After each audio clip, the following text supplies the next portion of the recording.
दुल्हन ने घर में दाखिल होते ही तनकीदी नज़रों से घर का मुआयना किया। चेहरे पर किसी किस्म का तासर नहीं था। घर क्या था? एक कच्ची चार दीवारी थी जिसमें कच्ची पक्की ईंटों को जोड़कर एक छोटा सा कमरा बना लिया गया। छत खजूर के पत्तों की थी जिससे छन छन कर रोशनी कमरे में आ रही थी। कमरे में कोई खिड़की नहीं थी। कमरे की फर्श पर खजूर के पत्तों का एक गद्दा बिछा हुआ था। गृहस्थी के नाम पर मिट्टी की एक हंडिया, एक अखबारा और ताक पर एक लकड़ी का प्याला रखा था। दुल्हन खामोशी से बिस्तर पर बैठ गई।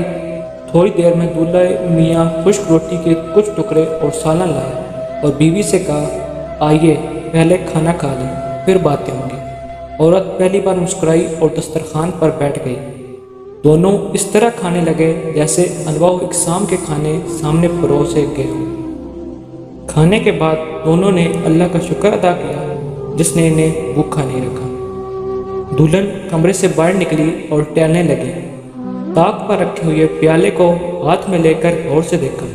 उसकी समझ में नहीं आया कि प्याले में क्या है। आखिर शोर से दरियाफ्त किया, इस प्याले में क्या है? शोर का चेहरा फीका पड़ गया। तभी ज़बान में कहा, रोटी के कुछ टुकड़े हैं, पानी में भिगो दिया है, सुबह हम दोनों का नाश्ता हो जाएगा। दुल्हन ने प्याले को पटक कर इसी ताक पर वापस रख दिया। आंखों के शहाबी डोरे शरर बार हो गए। रुखसार के अनार देखने लगे। आतिश गज़ब से जिस्म की हिद्दत बढ़ गई। दूल्हा घबरा गया। पल भर में दुल्हन की कैफियत क्यों बदल गई? लड़जती हुई आवाज़ में पूछा, क्या हुआ? तुम इतना परेशान क्यों हो गई? दुल्हन ने फैसला कुन आवाज़ में कहा, मैं आपके साथ नहीं रह सकती, मुझको मेरे घर पहुंचा दीजिए। शोहर की समझ में कुछ नहीं आया। उसने मिन्नत समाजत करते हुए कहा, अभी तक तो आप खुश थी, अचानक आपको क्या हो गया? क्या मैं आपको पसंद नहीं? ऐसी बात थी तो निकाह से पहले आपको बता देना चाहिए था।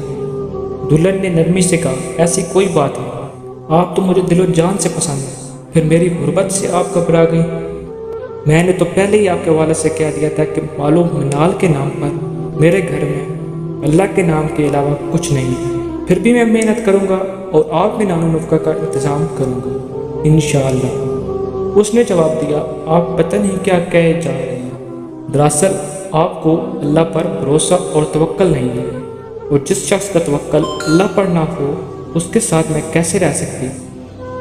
आपने मेरी किसी बात से अंदाज़ा लगाया कि मुझे अल्लाह पर तवक्कल नहीं। शोहर ने कहा, अगर अल्लाह पर तवक्कल होता तो कल की रोज़ी का इंतज़ाम आज ही क्यों करते? प्याले में रोटी ना भगोते? क्या आपने पढ़ा नहीं है, वमन यतवक्कल अलल्लाहि फहुवा हस्बुह? अगर आप चाहते हैं कि मैं आपके साथ रहूं तो अभी इस प्याले को ले जाइए और किसी भूखे को खिला दीजिए।